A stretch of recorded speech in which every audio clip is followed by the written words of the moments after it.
Welcome to tonight's live stream. I'm going to get started in a minute. Just need to let everybody on social media know that the stream is getting started.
I apologize for that. That is the microphone.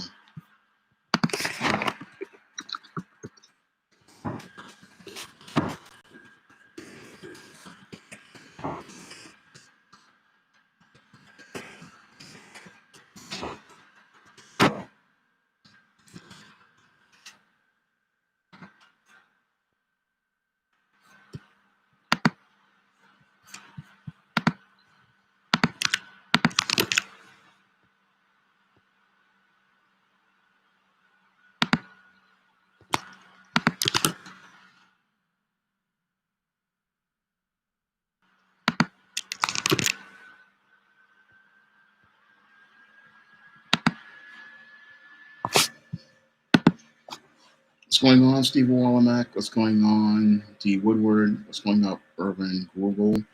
I'm going to get started right now. And tonight's topic was inspired by one of my Facebook friends who made the statement that people really don't talk about racism in the comic book industry.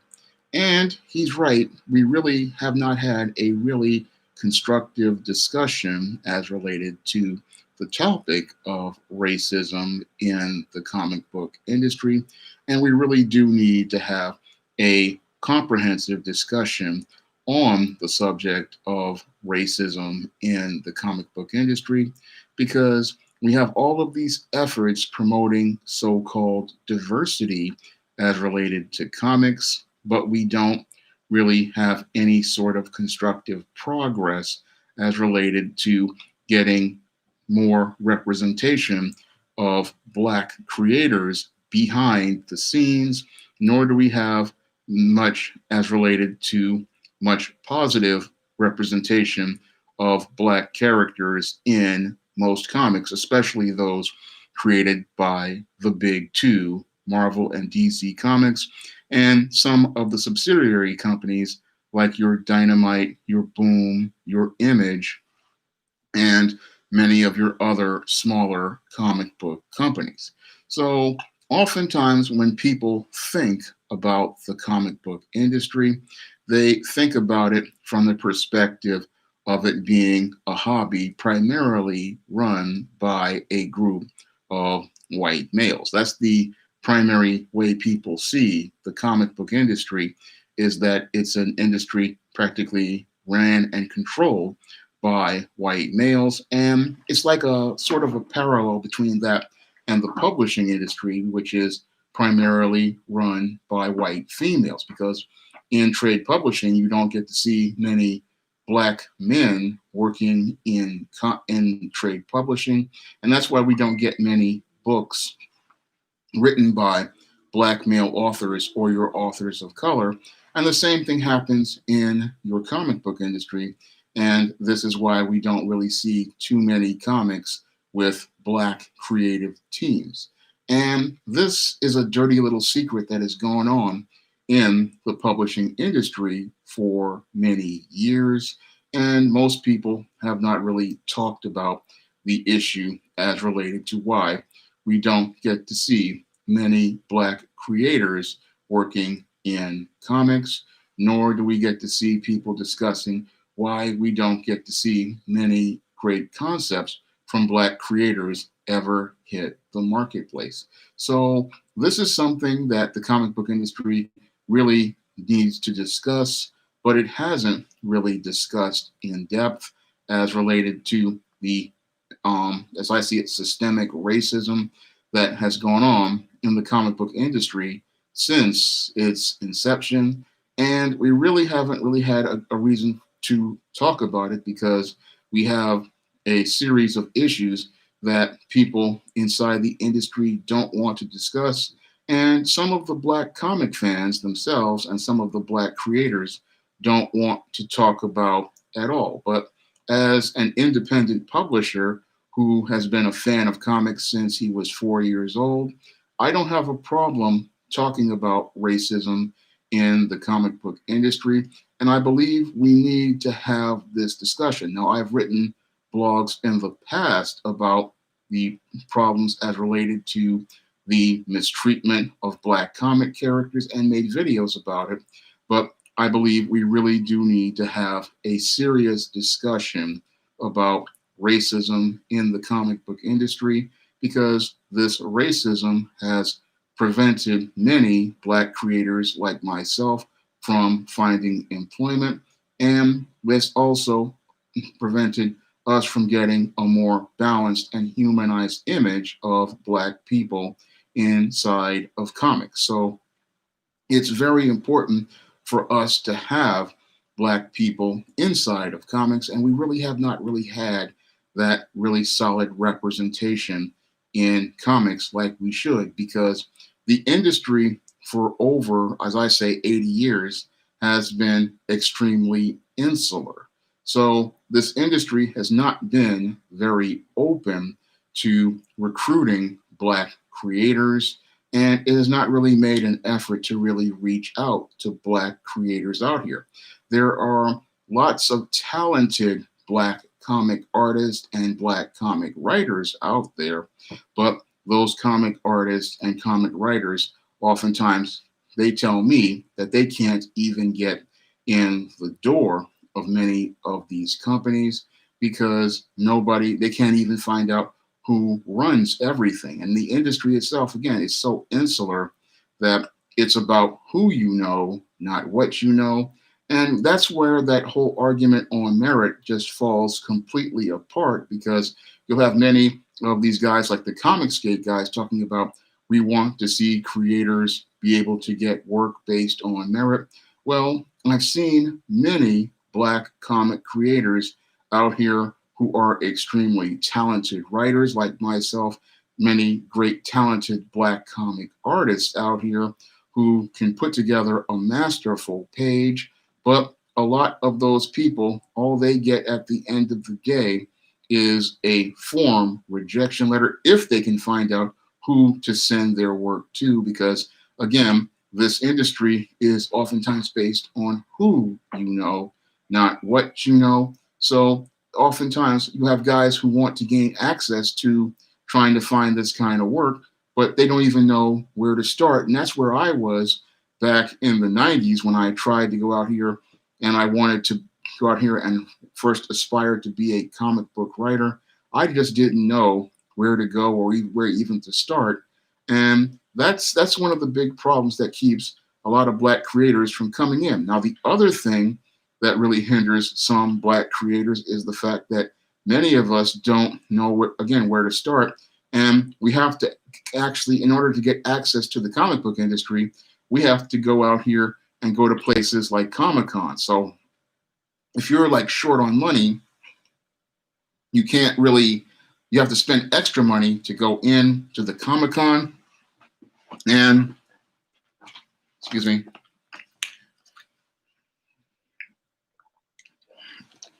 so you have to spend, at the time in the 90s, $10, $15, $20 just to go to the Comic-Con, just to gain access to the editorial. Excuse me. And that's a major hindrance for a lot of Black creators out there, especially if they don't have that kind of money. So you have to have money to come in,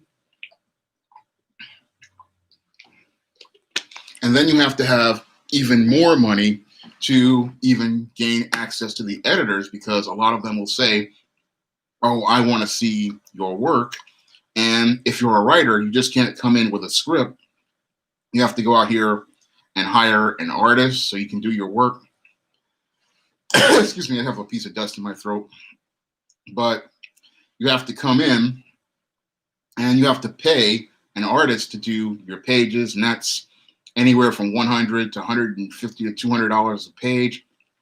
So you have to spend money just to gain access to these editors, and then you have to spend more money to produce your work. So it's already, you're coming in based on some, when you have to have money to come in, and that's a major challenge, especially for an aspiring creator of color.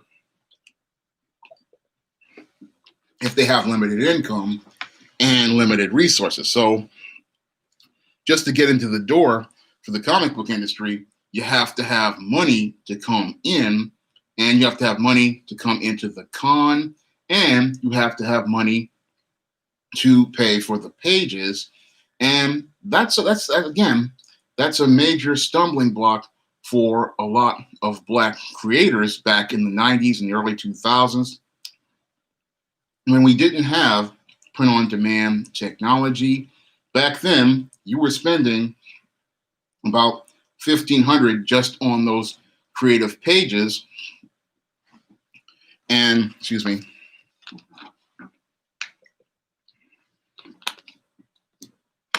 and you haven't even managed to even book an interview. You're just trying to just get people to look at your stuff, and you had to spend $1,500 to $2,000 on maybe an 8-9 page story, or maybe even more on a 22 page story. And in some cases, some guys do this, with the licensed characters, and that's money that you may never get back. But as I see it, that's like an economic hindrance to especially poorer Black creators. I mean, I know there's some guys out here who might be able to want to take that type of economic risk, but that's a major barrier for a lot of talented Black creators out there, when you have to go out here and you have to put money on the table, early on. So that's one, as I see it, barrier to employment. In addition to the networking, you have to go out here and spend money, and that's a lot of things that, again, keep good, talented Black writers and Black artists from being able to come in, because they don't know where the door is, and then you have to pay admission to get in to talk to these editors and these people who are running these companies. So it really keeps a lot of Black talent from coming in to the marketplace. And a lot of these people, a lot of brothers and sisters out here are very talented, but they run into a brick wall, as I see it, as related to the comic book industry, because a lot of times, as I see it again, they have this network that keeps people from coming in. And what's really troubling is people complain about the whisper network with the females. Well, I see the same thing with the white males. Back in the day, there was an effort to keep Black creators out of the comic book industry. And that's something that shouldn't have been done, because because when it comes down to Black characters, you really do need the input of Black creators, because if you have Black creators out here, they can go out here and their heads are right, because that falls into another point I wanted to talk about later on. It's related to racism in the comic book industry. They can give us a more balanced picture of Black culture and the Black experience, because that was one of the big problems that people had as related to Milestone. You had people talking about, these were these pro-Black, blackety Black comics, but what they didn't understand was we didn't really get to see the Black experience and Black culture from a balanced perspective in comics, because the only people who created Black characters were white creators. I mean, Stan Lee and Jack Kirby created the Black Panther. I think Luke Cage was made by Len Wein. So we weren't getting characters that we created.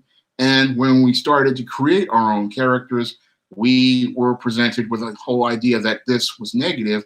And it wasn't negative because characters like Icon gave us the black conservative view.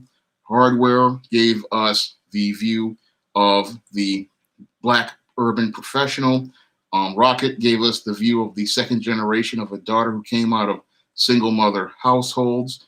And Static gave us the view of the kid who grew up from the working class brother. So we got a whole host of diversity from Milestone. And a lot of people were trying to say that it was bad, but I looked at it as one of the most positive and balanced things as related to comics, because we didn't really get those type of black characters in your mainstream comics. I mean, the only ones that were the only way it was starting to progress was like the late 70s, early 80s, with characters like Jim Rhodes, characters like Victor Stone Cyborg, and Night Thrasher. We started to see a more balanced picture of black characters. We also got Silhouette and on the bad guy side, Calypso. So we started to see some more balance as related to characters. But again, we really needed those black creators in place to really give us those stories and those experiences in comics. And we really have not gotten too many talented, qualified people out here to do the work. Modest scroll, comics are not racist, but the industry has not provided opportunities to black creators like myself. The industry is very closed to black creators. It does not really give us access. I mean, in order to find the door, you have to know somebody to let you in. And in order to gain access to editors and people like that, you actually have to have a bunch of money to go to a Comic-Con. And those sometimes the tickets vary from $10 back in the 1990s to these days, it's $100 to get into some place like New York Comic-Con and talk to somebody at Marvel and show them your work. And on top of that, you have to, if not like a writer like myself, in order to go out here and have a story, like you can't just send them a script. You have to have pages that you have to hire an artist to go out here and draw. And that's a major barrier, because that's a lot of money you have to put together just to try to get some attention from a comic editor. And again, this is what keeps a lot of black creators from going over to companies like your Marvel and your DC to look for work. And from what I've heard, a lot of creators also are having problems with comic publishers, because a lot of comic publishers, the deals that they're offering them, they are not really good deals these days. I mean, a lot of the comic pros, the top ones, they make $250 or so per page, like the top ones. But the average ordinary comic creator, they make anywhere from $80 to about $150 a page. And on a 22-page book, if you're making, $80 times 22, that's $1,760. And if you're making $200 per page and times 22, that's $4,400. And if you live in a place like New York, that's not going to cover your rent. So you have a high cost to get in, but even if you book a gig, the returns are very low, and they get even lower if you are a writer, because I've learned that the page rate for a writer, for a smaller creator, is $10 a page, up to about $110 a page. And if you do the math on that, for a smaller company, it's $10 a page times 22 equals $220. And if you're a top tier writer, you get $110 a page times 22, and that's $2,420. Again, not enough money to even pay the rent for most of these books. on working on these books. So that it's a real the pay is not that great, but then you have these huge barriers to employment for black creators, and it's like black creators do want to be here, but we just can't get in because no one will let us in. As I see it, black creators they are very talented, very talented, brilliant people, and I see the work of brothers out here on Kickstarters and Indiegogos, and they're doing fantastic work. But the whole thing is that when I look at the comic book industry and how it treats a lot of black creators, it does not really treat them the way they deserve, and it does not really give a lot of the young talents the respect they deserve. So that's a big problem for me with the comic book industry overall, and that they don't, again, give black creators those opportunities, because those black creators like myself, we want to be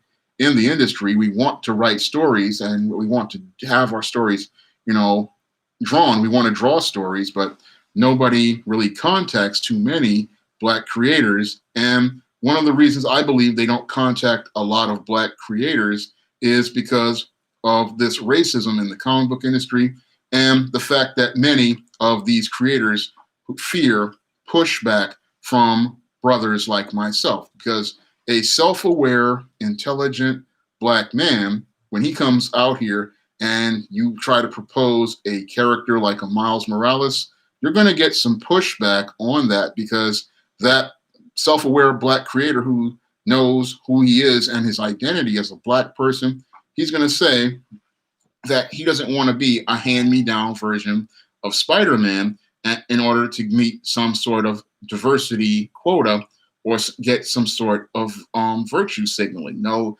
a black creator is going to say, no, that's a hand-me-down character, and that character is not going to be respected because that character is somebody who was just there to be the black version of so-and-so, but they want to go out here and spend their time crafting and creating original and unique characters like I do with characters like Isis, John Haynes, and Eaststein.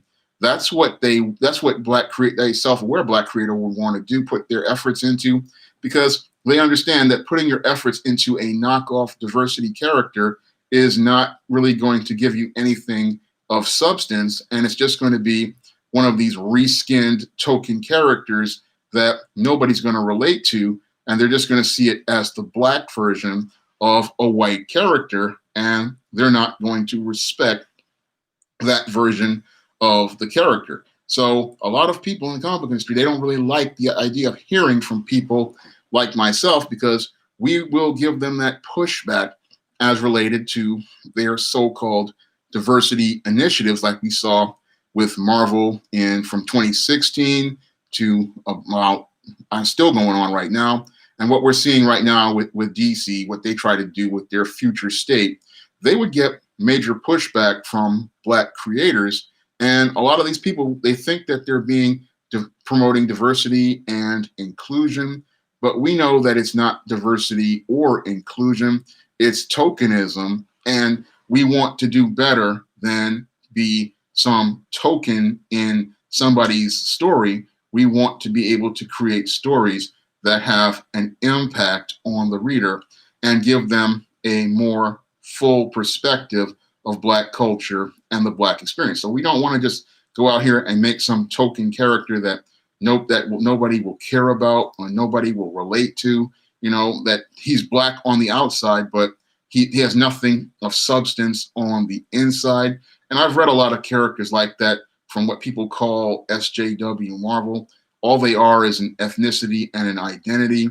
They don't have a personality. They don't have a voice. They really do not come together and become full characters. They don't even have an origin where you see that this character has a mission or a purpose. They're just there to be just there and just there to fill some sort of diversity quota. And that's not storytelling as I see it. I mean, we can do a lot better. And I know that there's a lot of black creators out there ready to go out here and do better and craft stories where they know they can give us iconic characters who give us that rich picture of the Black experience, give us that rich picture of Black culture, and really show us what it is to be a Black person in this country.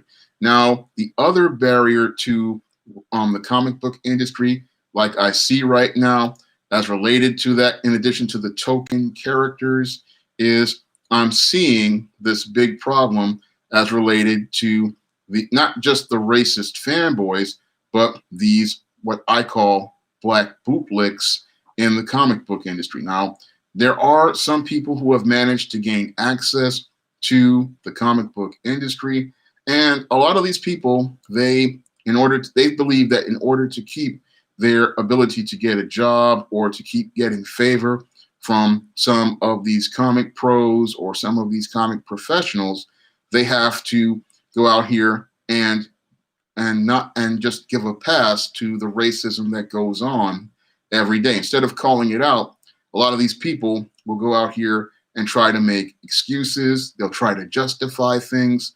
And that's what I saw a couple of months ago with the whole New Warriors with Snowflake and Safe Space. I mean, I saw a lot of these on these Black Facebook groups and some of these Black science fiction and fantasy groups, people making excuses for what was an obviously racist character in Snowflake and Safe Space. And that can't be, if you want to get this industry to get right, you can't keep making excuses for things. And this is one of the problems with a lot of the Black comic fans and the Black sci-fi fans, is that a lot of them think that they have to go out here and bootlick and brown nose in order to gain white acceptance. So they think that in order to be a comic fan, they have to, it's all about getting white acceptance and white approval. But a comic fan is there because they like comic books and they like the characters and they like the stories, because that's how I got into comics at 4 years old. I came here because I loved the characters of Marvel Comics and DC Comics, and then I went out here and started creating my own characters. I love telling stories. I love creating characters. That's something I'm very passionate about. And I'm not here seeking out any sort of validation or approval from whites. No, I am here because I love telling stories, and I love telling stories that allow people to gain a bigger picture of Black culture and the Black experience. And I also like telling action-packed fantasy stories that allow people to escape, like I do with stories like Eastern Blast from the Past, which is now available in paperback right now. So I like telling stories, and I've been doing this for over 30 years. And I look at it when those guys out here, these bootlicks, they don't really help deal with the issues of race in the industry. And the passes they give to people in the industry, what that does is it really hurts Black people. And it hurts Black people because you have somebody here who could call out this racism and make people better informed about things. But this person chooses to be silent. And by their silence, they are complicit with allowing that racism to go on. And they're willing to let it go on in order to try to gain brownie points with these white comic fans. And that to me is unacceptable, because when I see things like that, it doesn't, it's one of those things that you just look at it and you just want to shake your head, because what's ironic is these are the same people talking about, oh, we need more diversity in the comic book industry. And this is the guy who won't call out the things that could help us get actual diversity. No, he's going to he's going to be silent and allow stereotypes to be put into these comic stories and allow this passive aggressive racism I have seen go on in many of these comics go on right now. Like this whole push as related to so-called diversity, how we always see these Black male heroes emasculated. I find it interesting that every time we get a alphabet non-binary character who is asexual, what they do is they make that character a Black male. I mean, in the case of the new Flash that they presented in DC's future state. I said to myself, this is interesting because this is the second time you've had a black male character presented as non-binary. The first time you did it was in an issue of Supergirl, and in both cases, this non-binary character appeared as a black male. And then we have another character over at Marvel, again, I think it was Safe Space, presented in the exact same way. And again, a self-aware brother is going to come out and call that out because he's going to say, look, this is some passive aggressive racism. Passively, yeah, you're including a black male character, but aggressively, you're finding a way to strip him of his male sexual identity because you're uncomfortable with the idea of a heterosexual black man inside of a comic. And this is something that many of the woke people in comics don't want to address as related to the racism that goes on, because many of these woke characters, they are very racist and they are perpetuating old stereotypes as related to racism. But most people, they'll sit there and think, oh, this character is all about diversity. But when I looked at it, like, this is not a diverse character. This is one, a token, and two, this character is one that is about trying to socially engineer an idea about black men that in order to be accepted into white social circles, they have to be stripped of their masculinity and their male sexual identity. So that's the type of thing that many people don't see that's dangerous about this type of media. But when I look at it, I go, okay, this is something that really needs to be addressed. And again, a black creator like myself will want to address it, but many of the people at these companies, they want the bootlick there because the bootlick is not going to challenge their views, points, and their ideas about black people and black culture and the black experience. They're going to go along with the whole idea of diversity and inclusion, but that whole idea of diversity and inclusion, still continues to promote the same white supremacy and racism as a social norm. But that's something that most people, they don't want to talk about because they just want to keep their jobs in the comic book industry. I mean, it's similar to what we saw with your Christian Cooper back a couple of months ago. Here was a man who originally worked for Marvel a while back, and he had an opportunity to hold this woman, Amy Cooper, accountable.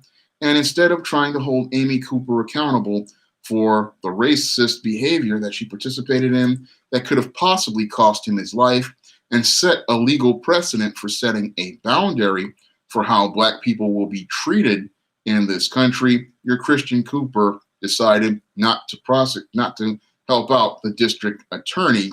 And that's the kind of person we have in the comic book industry.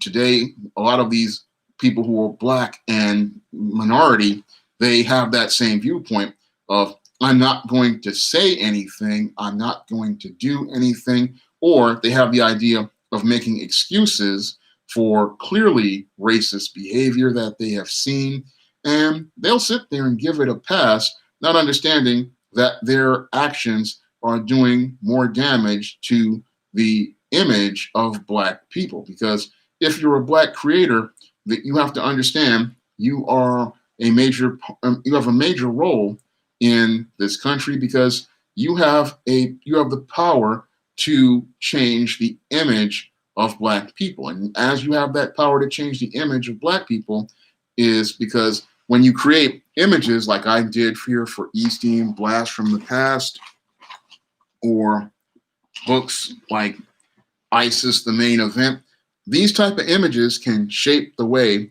a generation of kids see themselves, or a book like John Haynes, The Man with Nothing to Lose. These type of images can shape the way a child sees the world, the way a child sees themselves, and the way a child sees black culture. Because when you have images like this that are of black men that show them strong and being leaders, or images of black women that are showing them as powerful and confident, this can really shape the way a small child sees the world. I mean, I know comics, a lot of kids don't read comics anymore, that some of them read manga, but this can really shape their perception of the world. And that's why Black creators, as I see it, are very important, because we have a important, significant role in shaping the way we're seen, the way our culture is seen, and the way people see us. And we can go out here and shatter stereotypes that are made about Black people. And that's why we need to be a part of the comic book industry. And if they won't let us be a part of that comic book industry by creating these things to try to be gatekeepers, because I don't just see the gatekeepers as that whisper network of females that they talk about, or that Portland mafia. I also see it as before with the white males in the comic book industry, because I know the overall publishing industry is about whites trying to control the Black image. So this is one of the things we have to really acknowledge as related to the racism that goes on in the comic book industry, because it's all connected to the racism we have going on throughout the culture and controlling the culture. We have to understand that these companies, again, they don't really want you to see Black people as in a balanced and humanized perspective in a lot of cases.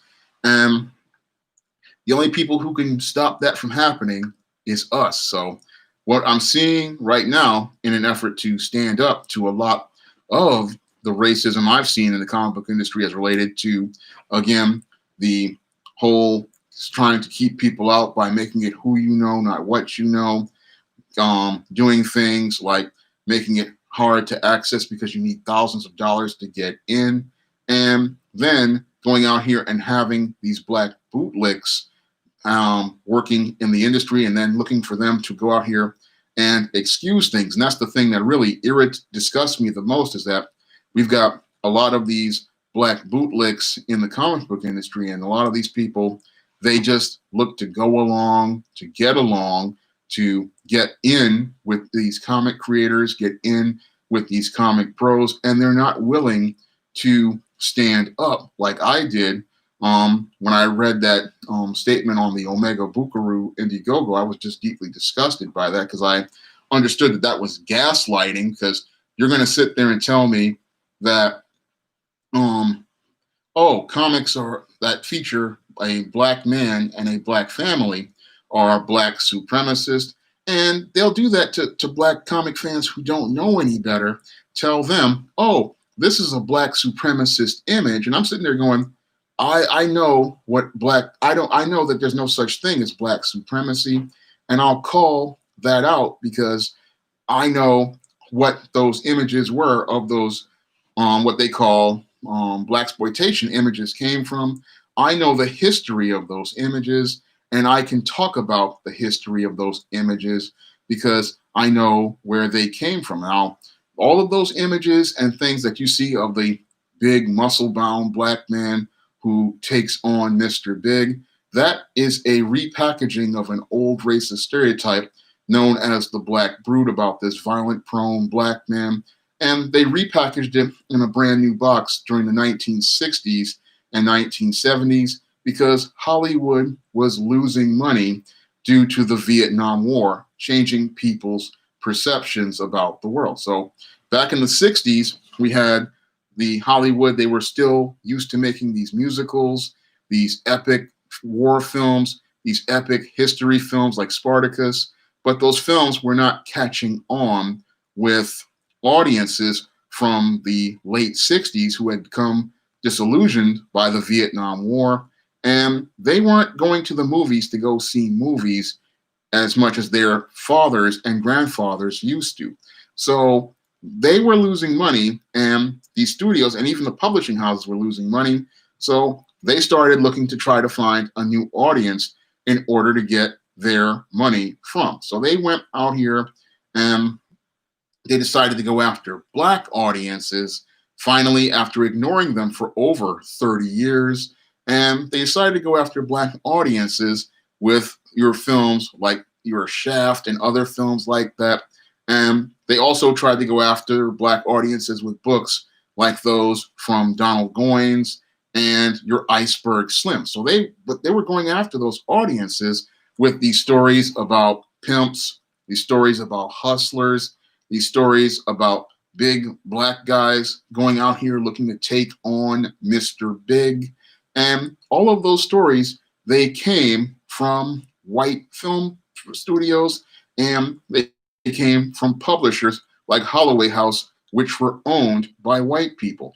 Now, this same Holloway House that made the books about the pimps and Donald Goines, this was the same publisher who also produced the black version of Playboy, Players magazine. So none of this content was owned by any black publisher, and no black person controlled any of those images. But you'll have people, they won't know anything about that at all, and they'll sit there and try to tell you, oh, that this is all about black supremacy, allegedly.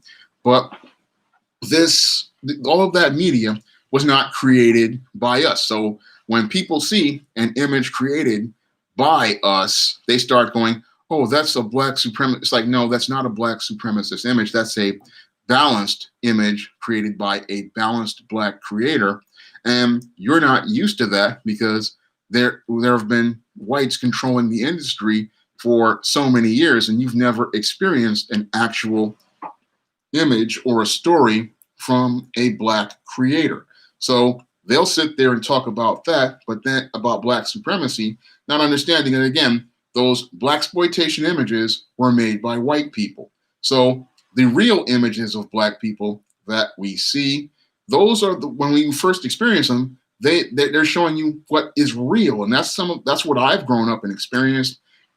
Watching the Bensons, watching the Cosby Show, watching Robert Townsend's Hollywood Shuffle, watching things like House Party, and watching all of these great black films of the 80s and the early 90s. I saw a lot of the black experience coming along, and then when Milestone came out, I started to see more diversity. But what I'm seeing right now with the comic book industry is we're not really taking that real step forward at the big two. But the reason why I think we're not taking that step forward is because we have, again, the bootlick problem in the comic book industry. A lot of these people just don't want to talk about what's real because they think they have to pander in order to keep a job or to keep booking gigs. But as I see it, it's not about going out here to pander to book a gig. It's about you taking your respect because our image has more value than anything else. And if you have the power to change our image, then you have to go out here and stand up for that. And standing up to change our image is something I'm very dedicated to. That's something I dedicated myself to ever since I was 17 years old, because when I was 17 years old, I said I wanted to create positive stories about the black experience. And I also, as I got older, I said I wanted to diversify the black book market and the black comic book market. I always wanted to do comics, and I want to see, different stories, different experiences out here, because the more types of stories we see, the broader picture people get about the black experience. And the thing that's keeping us from seeing that, again, is this inability to acknowledge the racism that has been going on in the comic book industry and the intra-racism that's gone on because of the black bootlicks and the black brown nosers who refuse to just go out here and, speak on what's going on. And we need more people to come out here and speak on what's going on, because that's how we get change, and that's how we go out here and make things better. Now, I remember watching Chris Crazy House, and he was talking about what happened with Curtis, the comic strip, how you can't get any of the trade paperbacks of that strip. And that's another thing that's I found to be interesting, because I wrote about that as related to what I call the Static Shock conspiracy. You'll have a great black comic that does well with the mainstream, but you can't really get, the back issues.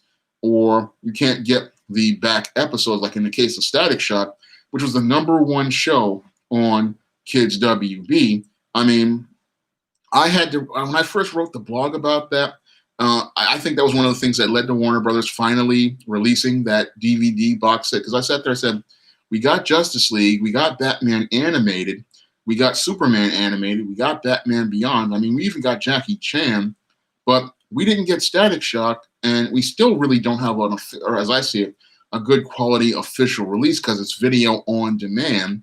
I mean, that's another passive aggressive thing. I mean, passively, yes, they gave us Static Shock, but aggressively, they gave us Static Shock on a media format that can only be played on DVD players, but can't be played on computers. So that's another annoying thing that they did with that release. I mean, again, people wanted this DVD release, and they just dragged their foot on it. And I believe they dragged their foot on it because they didn't really want people seeing that positive image of Virgil Hawkins, and they didn't want people to see that because they wanted to keep these ideas out here as related to how Black people are seen. And that's one of the other issues I have with a lot of the adaptations, of TV shows and movies featuring Black superhero characters. I'm not a fan of, especially of what Greg Berlanti has done with a lot of the Black characters on his shows like Arrow and Riverdale and The Flash and Legends of Tomorrow. I mean, every time he puts on a show, he always finds a way to take a swipe at Black people, or he tries to find a way to take a shot at Black people. I mean, for example, in Supergirl, he made James Olsen the guardian of the friend zone, and he marginalized him. He practically set John Diggle up to become embarrassed in later episodes of Arrow and made him into the butler. He made Chuck Clayton into a Black brute. And we never really, yes, we got Black characters on screen, but they were never really presented in a way that made them really stand out. And they were presented in a way that was always made to make them look weak, like in the case of Mr. Terrific, who in the comics is one of the world's smartest men and is on the level of Batman and a top athlete. They turned him into a bumbling, stumbling clown, and then they made him a homosexual, even though he was heterosexual in the comics. And one of the reasons why he became Mr. Terrific was because he lost his family. And that was something that, again, I look at it, and again, that was racism in the comic book industry as related to the television side. I mean, why is it every time you put a Black character on screen for one of these shows, they are presented in a less than flattering light, or they're set up for failure? And that's a critical question. Again, a self-aware Black creator is going to ask, because they're going to say, look, if you want to have your so-called diversity and inclusion, then you cannot have Black characters in the background being the butler, being a joke, or being marginalized, because you just being there and not getting any stories, that's a complete waste of time. I mean, it's sort of like what happened with War Machine in the MCU. I mean, he was just background fodder, and he was Tony Stark's butler, and that's not what we want to see Black characters be. You want to see Black characters coming up and developing and growing. I mean, that's what I do in books like Isis and John Haynes and Easting. You see rich multidimensionality of a Black character in these stories, but you don't see it in your mainstream comics, because a lot of times, as I see it, they want to elevate the white character to be higher than the Black characters, instead of allowing the characters to just be discovered and gain their popularity based on the so-called merits, like your Comicsgate loves to talk about. They love to talk about the whole idea of the merits, but I noticed that every time you create a Black character and you talk about the merits, then when they start getting popular like Static, what happens is there's an effort to try to sabotage that character so that people won't see that Black character as becoming more popular than the white character. And that's another aspect of racism in the comic book industry people don't want to talk about, people not wanting to see the Black character come to the same level as the white character. If the character starts to become popular or starts to show that they're going to become mainstream, like in the case of Static Shock, the Static was starting to become popular. He didn't get a toy line. He didn't get an action figure line. And some people would say, oh, that's because of such and such. But I could clearly see the racism, because I'm like, Jackie Chan had lower ratings than Static Shock, but Static Shock doesn't get an action figure deal. And I could also see it with Netflix's Luke Cage. I mean, Netflix's Luke Cage practically crashes the server, but this is the show that does not get a third season.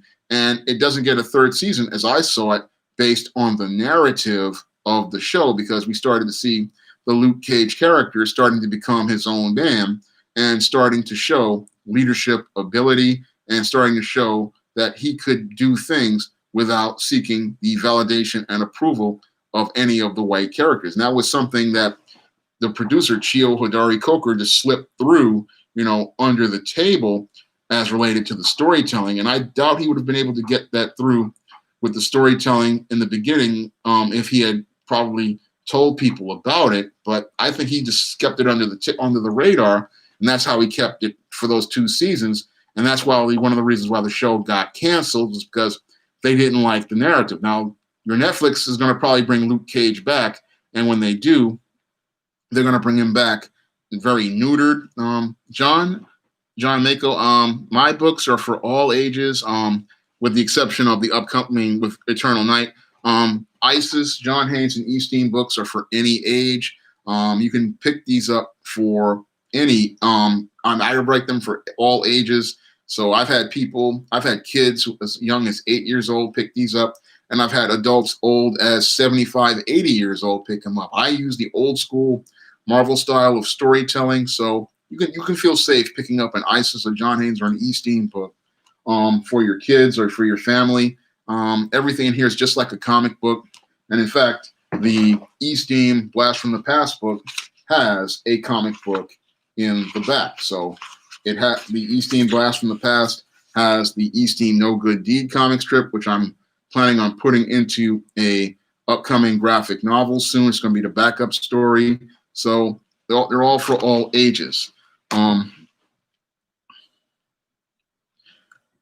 Well, computer robots, white supremacists are uncomfortable with black people doing better for themselves because they fear that they'll have more power than they have, and they fear that they'll come back and try to seek so-called revenge. So a lot of white supremacists fear that if black people come up, that they will have to deal with black people looking for revenge. But most black people don't even care about your white supremacists. They just want to have their own, and they want to be left alone. But that insecurity they have is what drives them. And the fact that they know that their entire world is a lie, that they aren't supreme, that the Most High living God is the one who is the true supreme being, but they want to be gods over people, and they cannot feel comfortable unless they have somebody at the bottom. That's what makes their world smooth. So that's one of the things that makes them insecure, and that's what makes them go out here and want to destroy, black people. And they only feel comfortable with black people who have this mindset of being a second best. And that's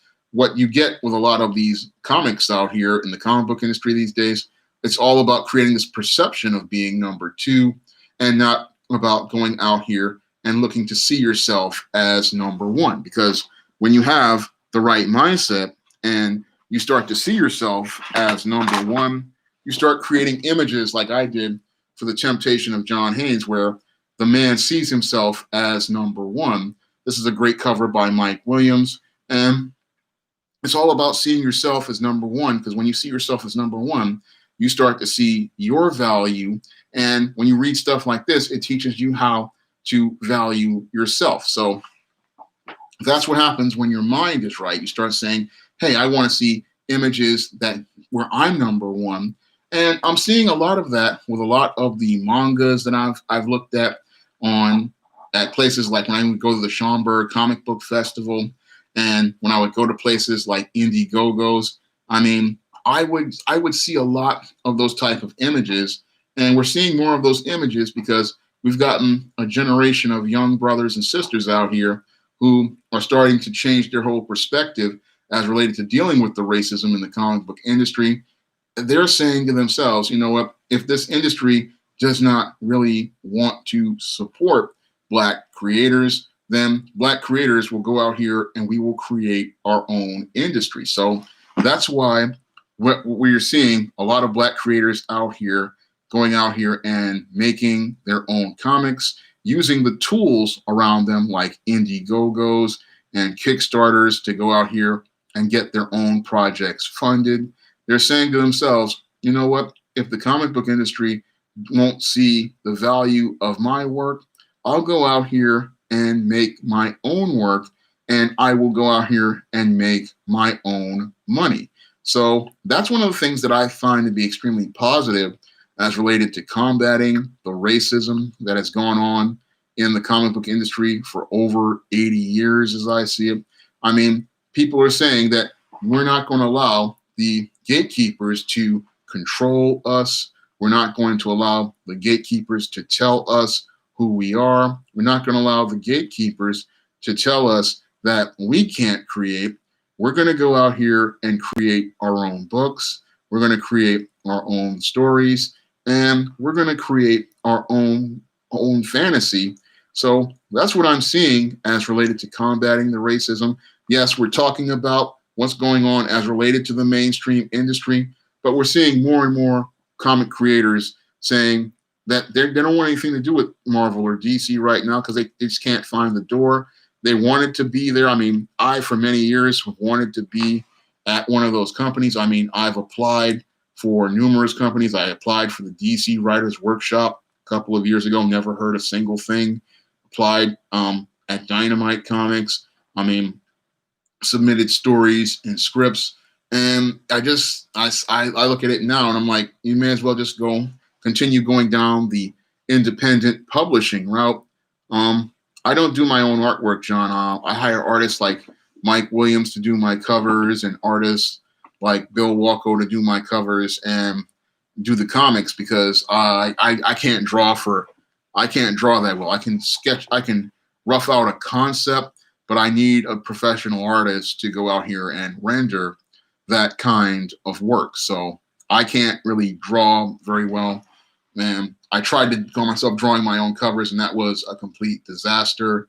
But I have to go out here and do this, hire commission artists. And again, that's very expensive to do.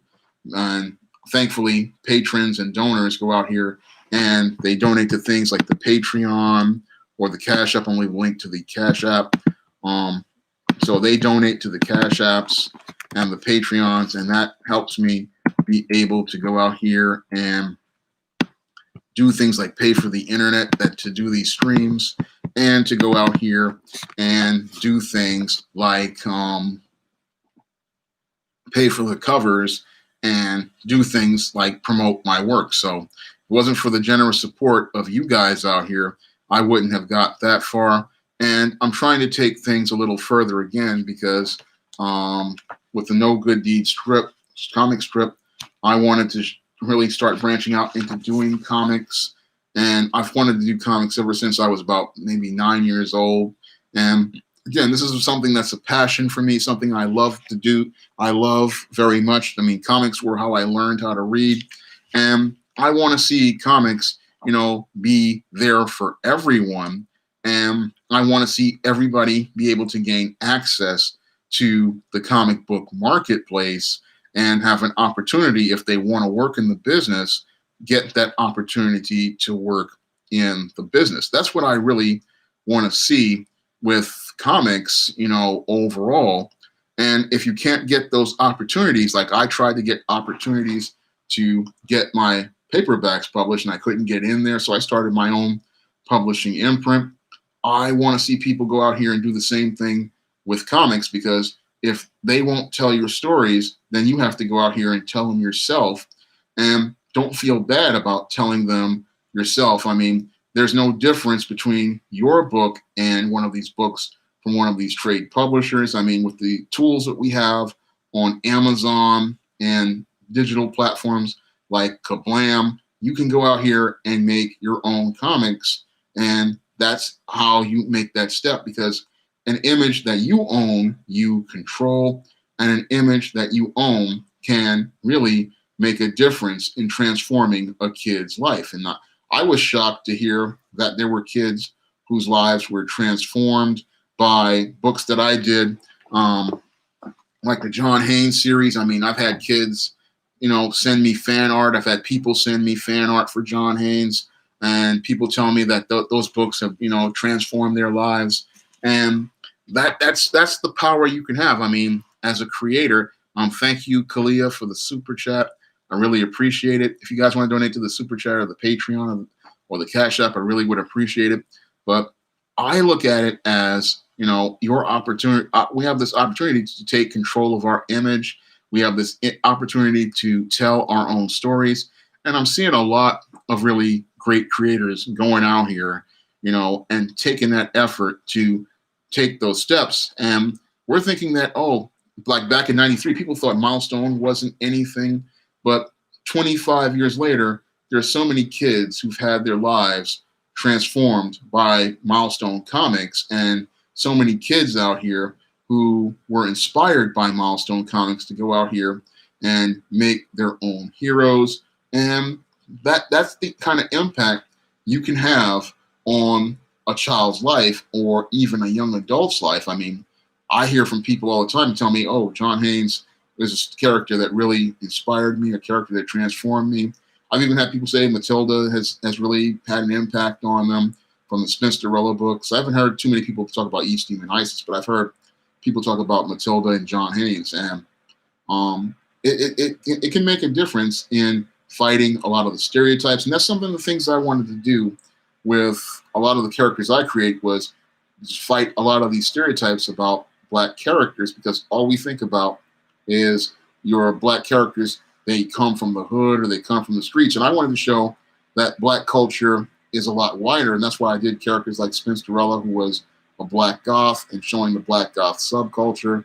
That's why I would go out here and do characters like Isis, who is a goddess next door, or Eastine, who is a former demon, or John Haynes, who's a Black CEO. I wanted to show, again, picking up on the legacy of Milestone and the diversity that Dwayne McDuffie was trying to bring to the industry as related to Black characters.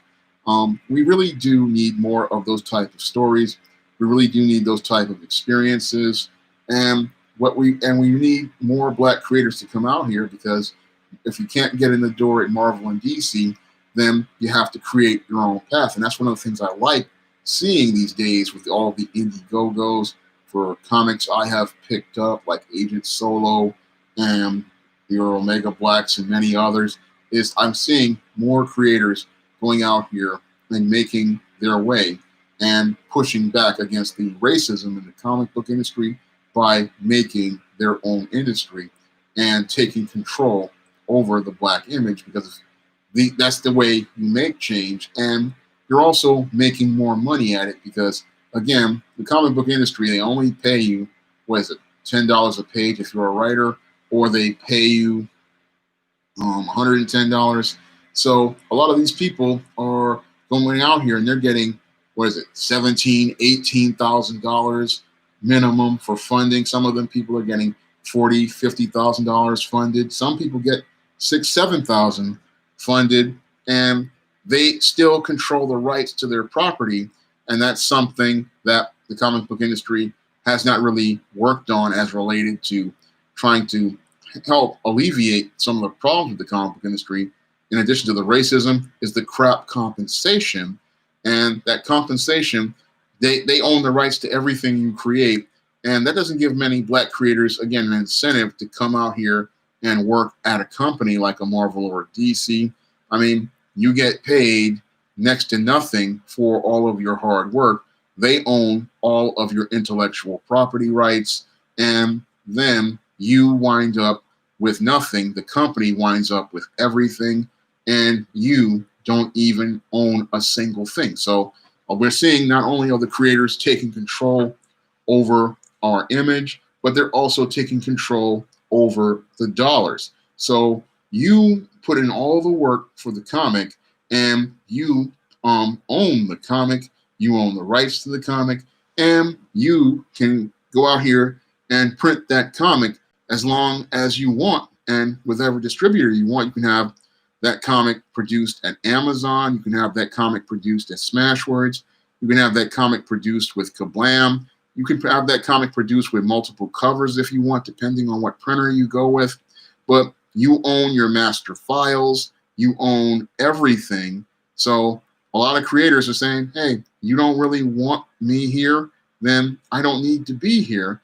And that's the thing that's revolutionary as related to the comic book industry. They don't even understand that in trying to keep people out, they have practically shot themselves in the foot, because you need new talent in order to get the industry to grow. And the whole thing is that if you keep the talent out, you can't get new ideas in. And if you can't get new ideas in, the industry itself, as it stands right now, is not going to grow.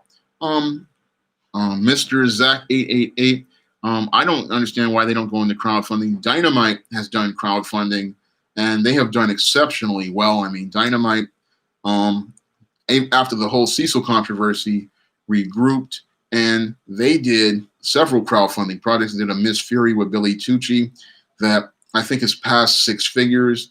They've done a couple of comics that have gone into like the $50,000, $60,000 range. So I don't understand why Marvel and DC don't do your crowdfunding. I mean, I think that would be perfect for them if they went out here and did it with a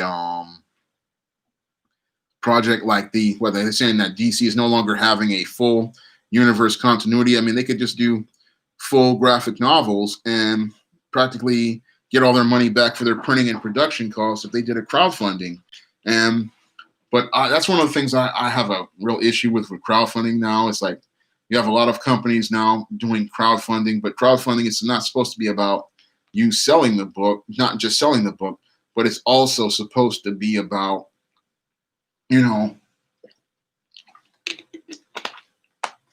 helping small independent creators get the funds in order to pay for things like artists, pay for things like writers, and pay for things, like lettering and coloring. I mean, that's what I wanted to do with the No Good Deed strip, was give people a teaser so that I could raise the funds for an ISIS or a John Haynes graphic novel.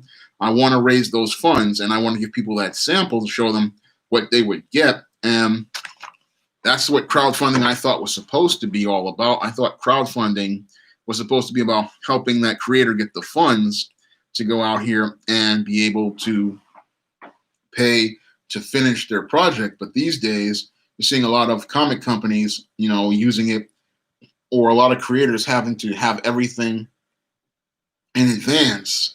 And that's where I'm seeing a little problem with the crowdfunding, is that, I have to have everything in advance. And the reason why I'm doing the crowdfunding is because I don't have the money. If I had the money, what I would do is just print and all the book and then just go out here and sell the book. I mean, that's what I would do. That's what I do right now. I mean, once I pay for the cover for a book like Blast from the Past, that's it. I just put the book out there and I put it on Amazon and it's up for sale. So that's something that people are really missing about crowdfunding. I mean, crowdfunding, as I see it, is supposed to be about helping creators like myself, who are short on funds, get those funds to be able to get this project into a tangible format. I mean, that's what the goal of crowdfunding is supposed to be about.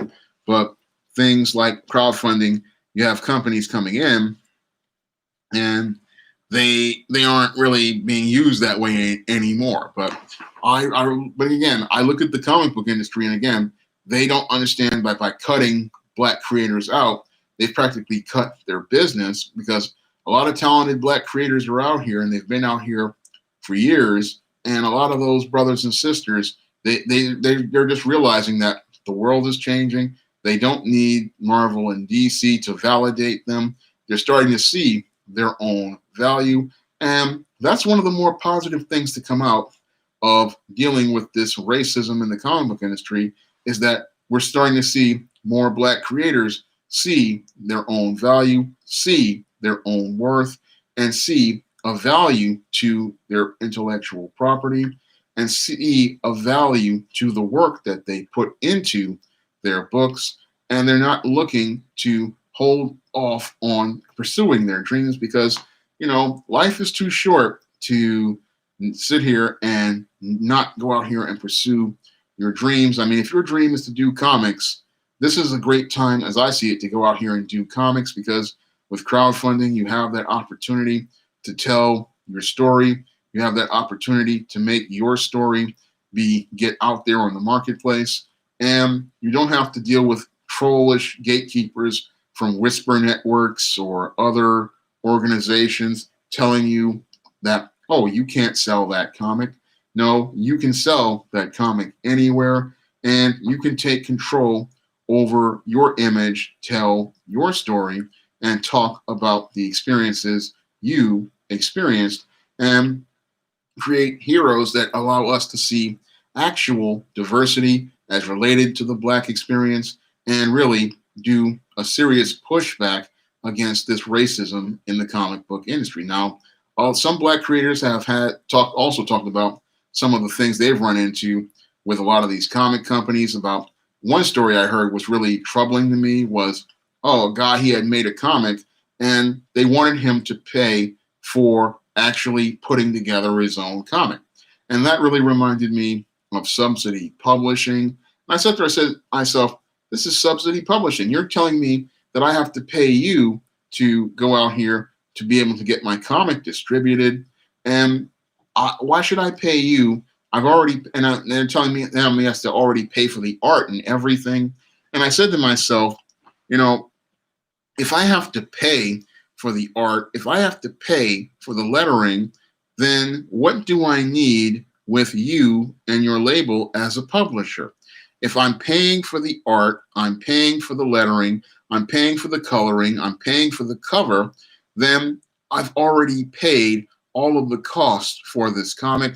And I don't need you at this point because I'm the publisher. I own all of the property. I own all of the rights. So I may as well just go out here, put my own imprint label on it, and then go out here and sell my own comic.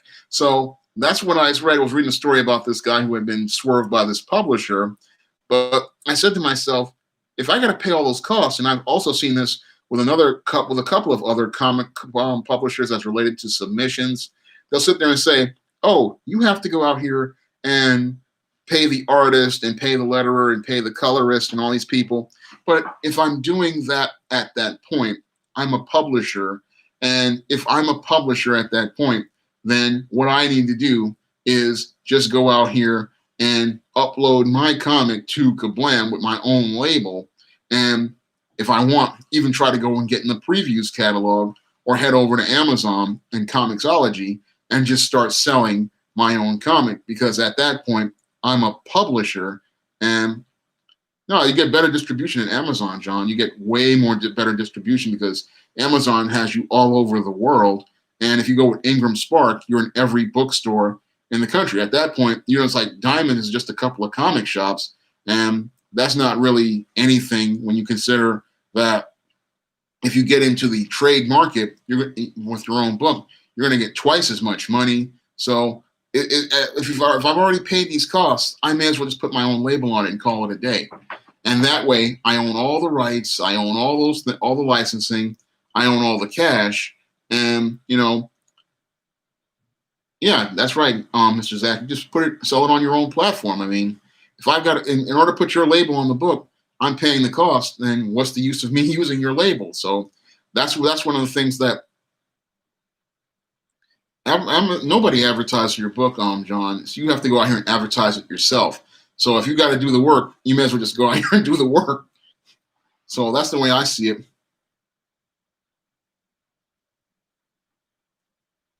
So that's the way I see it. It's like, if I got to do the work, I'm going to do the work.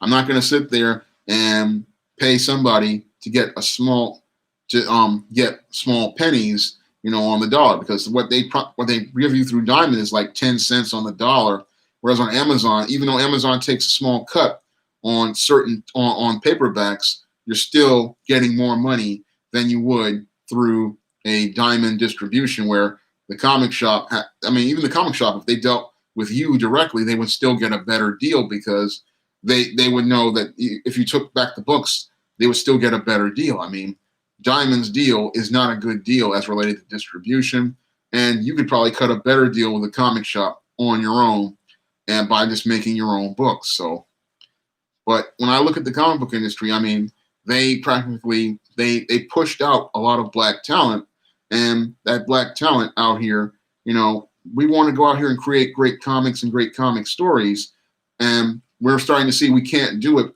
in the mainstream comic book industry because they've just isolated themselves from black people. They've isolated themselves from black creators, and it is, far side, it is easier for Latinos and Asians to get in. And that I've seen that because a lot of Latino creators get in easily and Asian creators get in. And Asians have their own marketplace with manga, so they have their own whole platforms. But black creators, we've been dealing with this for, I say, 80 years. And in the last 40 years, we have not really seen much change. I mean, we did get Milestone. That was a major change. But in the last 20 years, we have not really seen much growth. I mean, we have all of these, what they call SJW comic creators, but a lot of these people, they have not really wanted to make any progress because a lot of them are bootlicks, and they're looking to make excuses to keep the racism going on instead of standing up and saying, look, we need more balanced characters. We need more balanced stories. We need to see people getting to see a full picture of black culture and the black experience in the pages of comics. And we really need to deal with this whole passive aggressive, nature of many of these woke comics, because there's a lot of racism in those woke comics out there. And there's a lot of racism in the comic book, and they just don't want to talk about it. But it's been there for years, and nobody wants to talk about it. But you have to talk about it because that's the only way we're going to get serious change in the comic book industry. Yes, we've had, we've had some great black creators, but a lot of those creators, they have not really gotten the respect they deserve. I mean, Dwayne McDuffie practically not only created the Milestone universe, he practically built the DC animated universe. I mean, with Paul Dini and Bruce Timm, I mean, he wrote many of the Justice League and Justice League Unlimited stories, and he doesn't get the credit he deserves. Artists like Mark D. Bright don't get the credit they deserve. I mean, so many great black artists and great black writers don't get the respect that they deserve, and we don't really get that. They don't get their credentials because we don't want to acknowledge that there is a major issue as related to racism in the comic book industry, and that racism has made it to the point where a lot of people they would rather go. They're just saying it's just time to just say enough is enough. We'll just make our own comics and we'll just make our own money and we'll tell the stories we want. And meanwhile, the comic book industry sits there and talks about how woke it is, and with their token characters, their reskin characters, like your Miles Morales, your Kamala Khans, and many of these other characters. But we see that readers aren't looking at those characters. They're looking at these characters like I create, like a John Haynes. They're looking at other characters out here. And they're looking at those characters because people see themselves in those characters.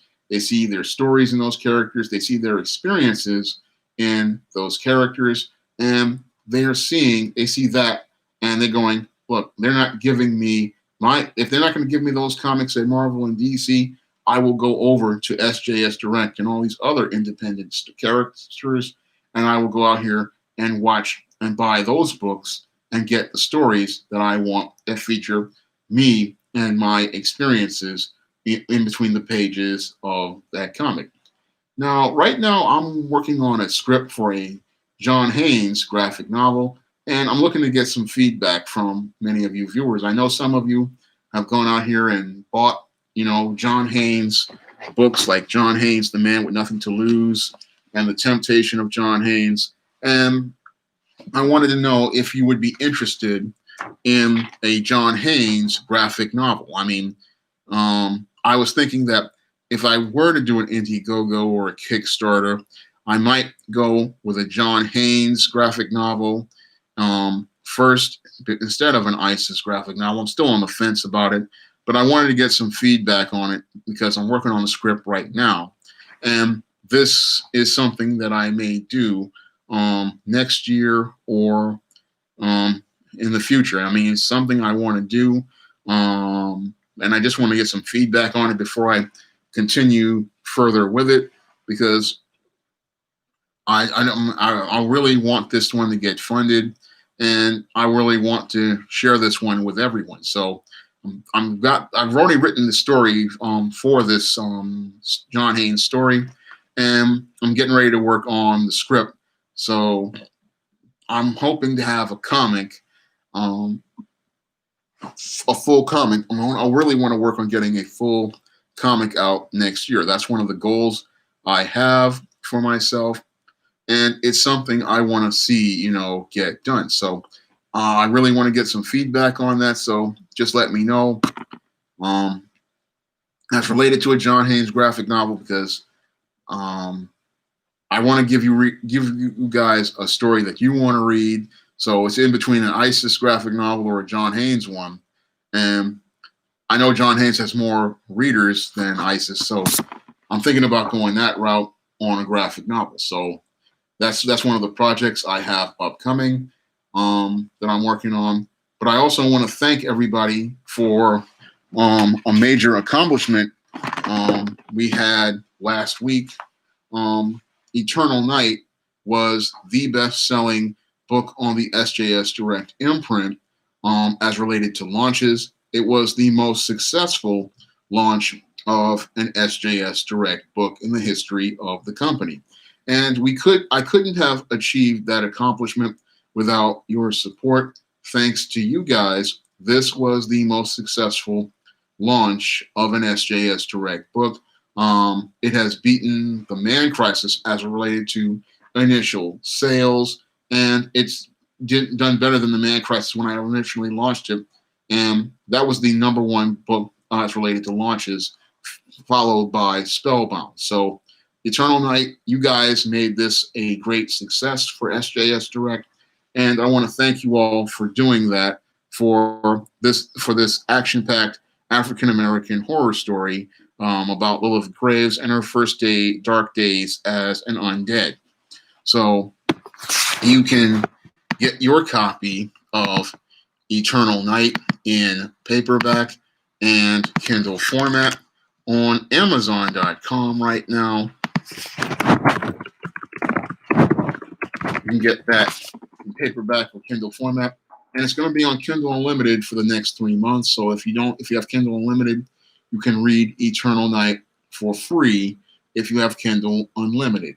And later this month, Black Friday, will be the official release date of Eaststein Blast from the Past in Kindle format, but the paperback version is available now, and you can get your copy of Eaststein Blast from the Past in paperback.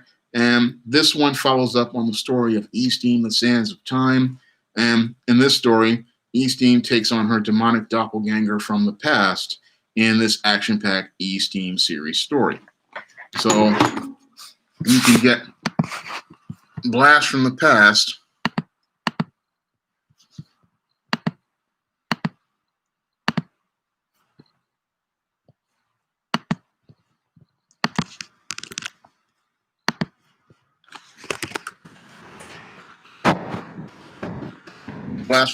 in paperback right now, and you can get Eternal Night right now in paperback. So these are some of the books I did do on the SJS Direct imprint to present that diverse and positive image of African Americans and the African American experience. And I also do other books like The Temptation of John Haynes, ISIS, The Main Event, and John Haynes, The Man with Nothing to Lose. So all of these books are available on Amazon.com. And a fun fact, many of these books would have been comics. Unfortunately, I couldn't gain access to the comic book industry, so I had to take my work into trade publishing. I'm hoping one day that I'll eventually get a chance to do comics, because that's always been my dream ever since I was a kid. Again, you can get all of those great books on Amazon.com in paperback and Kindle format. I want to thank everybody for coming out to tonight's stream, and I would really appreciate it if you guys would donate to the Cash App so that I can continue doing streams and sharing stuff about comics with you. I really want to thank everybody for coming out to tonight's stream, and I hope you'll be there for next week's stream.